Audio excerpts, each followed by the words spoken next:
Senior तजिया car हबीब अकरम साहब ने भी हमें ज्वाइन किया है। सर बहुत शुक्रिया वक्त का। सर बैक टू बैक 2 इस्तीफे आ गए हैं और अदलिया के जो एक तरह से मुहाफिज थे वो ही दस्तबरदार हो रहे हैं, क्या कहेंगे इस पे आप? देखिए, जहां तक पहले इस्तीफे का ताल्लुक है वो तो चलिए समझ में आती है कि उनके खिलाफ जो जस्टिस ज़ाहिर अली नकवी के खिलाफ जो एक सुप्रीम जुडिशल काउंसिल में मामला था वो काफी मेच्योरिटी की स्टेज पे जा चुका था। जस्टिस एजाजुल एहसन का इस्तीफा खातन मैं समझता हूं कि एक एहतजाज ही इसको समझना चाहिए कि ये खाली इख्तलाफ राय नहीं है। इख्तलाफ राय तो जज साहिबान के दरमियान होता भी रहता है, इश्यूज के ऊपर भी और उसके साथ साथ कानूनी निकात के ऊपर भी। लेकिन पिछले कुछ अरसे से जिस तरह हम देख रहे हैं कि अदालत में जो हमारी अदालत ने जो तर्ज फिक्र और तर्ज अमल इख्तियार किया है वो शायद बहुत सारे लोगों के लिए नया है। जस्टिस काजी फायज ईसा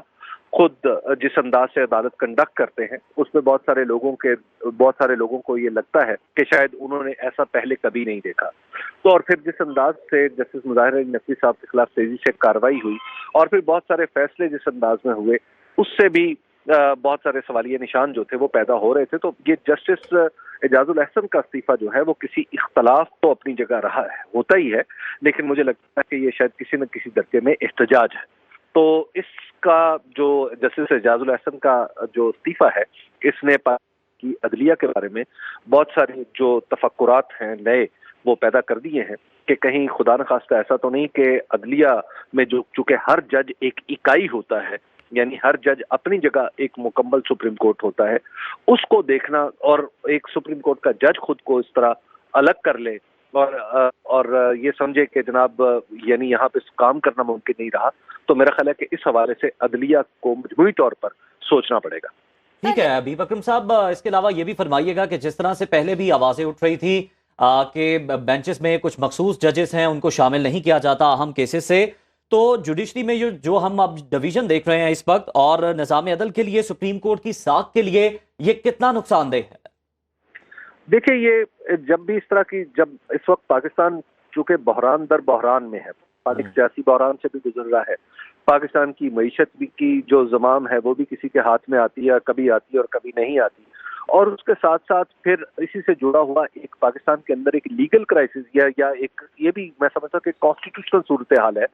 कि एक जज साहब जब इस्तीफा देते हैं तो उसके बाद अदलिया के अंदर भी क्राइसिस की सूरत हाल सामने नजर आने लगे, तो फिर इसका मतलब है कि पाकिस्तान के लिए कुछ मुश्किलात हैं। तो हमारी अदलिया जिसकी तरफ हम सब की नजरें उठती हैं कि जब भी कोई मुल्क के अंदर कोई बड़ा तनाज़ा पैदा होगा तो वो अदलिया की तरफ लौटाया जाएगा और अदलिया का फैसला कबूल कर लिया जाएगा। तो अब मैं देख रहा हूँ पिछले कुछ अरसे से कि सूरत हाल ऐसी बनती हुई नजर नहीं आ रही। मिसाल के तौर पे किसी अदलिया ने फैसला दिया कि पंजाब और खैबर पख्तूनख्वा में इलेक्शन करवाए जाए, नहीं करवाए गए, उसके रास्ते में पूरे का पूरा निजाम आके खड़ा हो गया। इसी तरह आप देख लीजिए कि जो अभी जो